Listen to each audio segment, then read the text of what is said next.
বেঁচে থাকার কি কোনো দোয়া বা আমল আছে?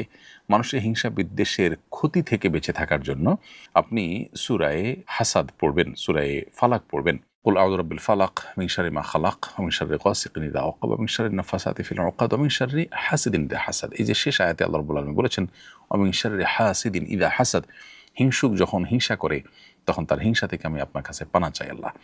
তো এই সূরাটি অর্থাৎ সূরা ফালাক এটি আপনি পড়লে ইনশাআল্লাহ হিংসুকের হিংসা থেকে আপনি আত্মরক্ষা করতে পারবেন। এর বাইরে সকাল সন্ধ্যার যে দোয়াগুলো আছে সেগুলো যদি আপনি পড়েন নিয়মিত, ইনশাআল্লাহ রক্ষা কবচ দোয়াগুলোর মাধ্যমে আল্লাহ রাব্বুল আলামিন আপনাকে হিংসুকের হিংসা থেকে হেফাজতে করে রাখবেন এবং তার ক্ষয়ক্ষতি থেকে আল্লাহ তাআলা রক্ষা করবেন। তো সিজদার আয়াত পাঠ করে সিজদা না করে কি সামনে কোরআন পড়তে পারবো? উত্তর হলো তেলাওয়াতে সিজদা তেলাওয়াত করার পর সিজদার আয়াত সিজদার সাথে সাথে দেওয়াটা আবশ্যক নয়, তবে সাথে সাথে দেওয়াটা উত্তম। বিলম্ব না করে সাথে সাথে দেওয়াটাই হলো মুস্তাহাব এবং ভালো। যদি কোনো কারণে আপনি তেলাওয়াত করে চলে যান, পরে দেন, তাতেও সিজদা আদায় হয়ে যাবে। একই আমল একাধিক নিয়তে করা যাবে কিনা, যেমন আইয়ামে বীজের রোজা রেখে মায়ের ইশারায় সওয়াবেরও উদ্দেশ্য। একই আমল একাধিক নিয়তে করা যায় শর্ত সাপেক্ষে। বিশেষ করে একই ক্যাটাগরির আমল যখন হয় তখন করা যায়। যেমন আপনি শাওয়ালের ৬ রোজা রাখলেন সোমবার, বৃহস্পতিবার বা আইয়ামে বীজের দিনগুলোতে, তখন একই সাথে সোম বৃহস্পতিবারের নিয়ত আবার শাওয়ালের নিয়ত আপনি করতে পারেন। কিন্তু যদি আপনি ফরজ রোজা এবং নফল রোজার নিয়ত একসাথে করেন তাহলে দুইটা আদায় হবে না, বা নফল রোজা এবং কাজা রোজার নিয়ত করেন তাহলে দুইটা আদায় হবে না একসাথে, কারণ দুইটা দুই ক্যাটাগরির জিনিস। নফল নামাজে উচ্চ স্বরে কেরাত পড়া যাবে কিনা? রাতের নফল নামাজ যদি হয় তাহলে সেক্ষেত্রে আপনি সরবে উচ্চ স্বরে কোরআন তেলাওয়াত করতে পারেন, কেরাত পড়তে পারেন।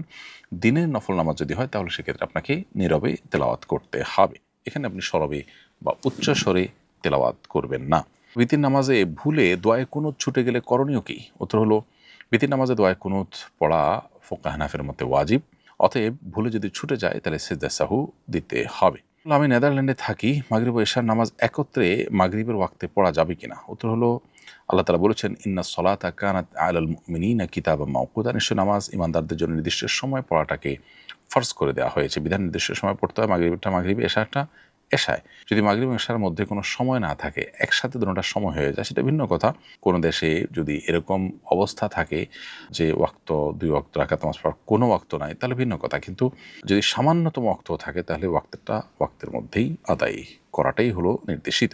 সুন্নত নামাজ পড়া অবস্থায় ফরজ শুরু হয়ে গেলে করণীয় কি?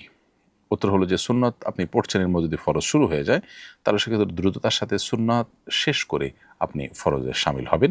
যদিও এক্ষেত্রে হাম্বলি ফকিগণ বা সৌদি আরবের উলামা ইকরামগণ বলেন যে না, নামাজ ছেড়ে দিয়ে আপনি জামাতে শামিল হবেন। অবশ্য তারাও বলেন একদম শেষের দিকে হলে নামাজ শেষ করে তারপর শামিল হওয়া, একদম শুরুর দিকে হলে ছেড়ে দিয়ে শামিল হতে তারা বলেন। তবে উলামা আহনাফ বলেন আল্লাহ তাআলা বলেছেন লা তুবতিলু আমালাকুম, তোমরা তোমাদের আমল বাতিল করে দিও না। এই জন্য দ্রুততার সাথে শেষ করে হলো সেখানে গিয়ে শামিল হওয়া। আর প্রথমত উলামা ইকরামের বক্তব্য হলো ইদা উকিমাতিস সালাহ ফালা সালাতা ইল্লাল মাকতুবা, যখন নামাজের একামত হয় তখন ফরজ ছাড়া অন্য কোনো নামাজ চলে না।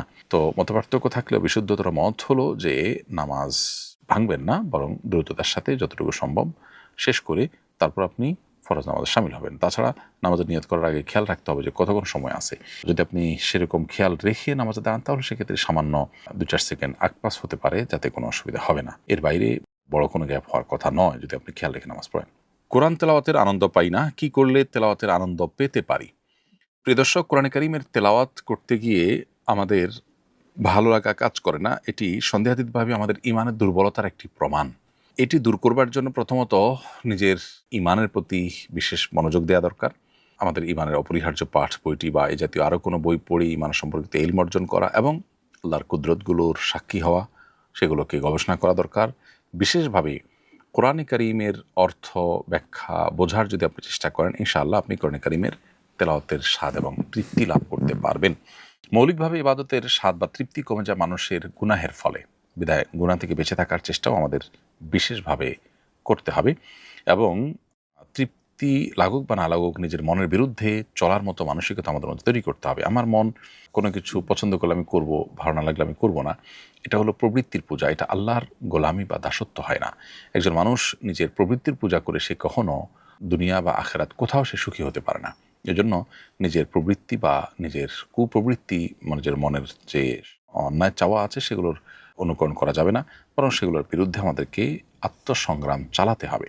পরিবারকে সাথে নিয়ে গৃহাভ্যন্তরে নামাজ আদায়ের ক্ষেত্রে নারী একামত দিতে পারবে কিনা? উত্তর হলো যে গায়রে মাহরাম কেউ যদি না থাকেন তাহলে অনেক ওলামা কেরামের মতেই নারীরা একামত দিতে পারবেন। তো নামাজে ইমাম সম্পূর্ণ সালাম শেষ করার পূর্বেই যদি মুক্তাদি সালাম শেষ করে ফেলে তাহলে কি মুক্তাদির নামাজ হবে? উত্তর হলো নামাজ হয়ে যাবে, তবে ইমামের সালামের আগে সালাম শেষ করে ফেলাটা অনুচিত এবং মাকরুহ। ইমামকে ইত্তেবা এবং অনুকরণ করতে হবে। নবী সাল্লাল্লাহু আলাইহি ওয়াসাল্লাম বলেছেন, ইন্নামা জুইলাল ইমামু লিউতাম্মা বিহি ফাইদা রাকা ফারকাউ ইলা আখিল হাদিস। ইমাম দেয়া হয়েছে, নির্ধারণ করা হয়েছে, ধার্য করা হয়েছে অনুকরণ করবার জন্য, বিধায় তিনি যখন কোনো আমল করবেন তখন তোমরা সে আমল করবে, অর্থাৎ ইমামের আগে করবে না। তবে যদি কারোর হয়ে যায় ভুলে, ইনশাআল্লাহ নামাজ